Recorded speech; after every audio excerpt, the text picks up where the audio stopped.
ಪದ್ಯಭಾಗ 4 ಚಲಮನೆ ಮೆರವಂ ಪ್ರಶ್ನೋತ್ತರಗಳು.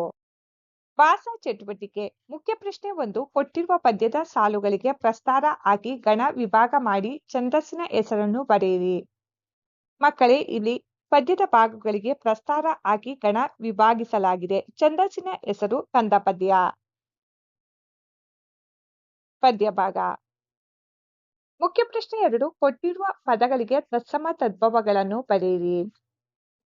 ಕಾರ್ಯ ಕಜ್ಜ, ಆರ್ಯ ಅಜ್ಜ. ಪ್ರಶ್ನೆ 3. ಕೊಟ್ಟಿರುವ ಪದಗಳನ್ನು ವಿಗ್ರಹ ವಾಕ್ಯ ಮಾಡಿ ಸಮಾಸದ ಹೆಸರನ್ನು ತಿಳಿಸಿ. ಪಾರ್ಥ ಭೀಮರು. ಪಾರ್ಥರು ಪ್ಲಸ್ ಭೀಮರು ದ್ವಂದ್ವ ಸಮಾಸ. ಅಂತಕಾತ್ಮಜ.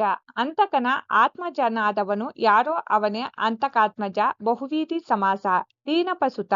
ದೀನಪನ ಸುತನಾದವನು ಯಾರೋ ಅವನೇ ದೀನಪಸುತ ಬಹುವೀಧಿ ಸಮಾಸ. ಚಟುವಟಿಕೆ. ಮುಖ್ಯ ಪ್ರಶ್ನೆ 1. ಈ ಕೆಳಗಿನ ಪದ್ಯ ಭಾಗವನ್ನು ಪೂರ್ಣ ಮಾಡಿ ಕಂಠಪಾಠ ಮಾಡಿರಿ. ಪದ್ಯಭಾಗ 1. ಪದ್ಯಭಾಗ 2.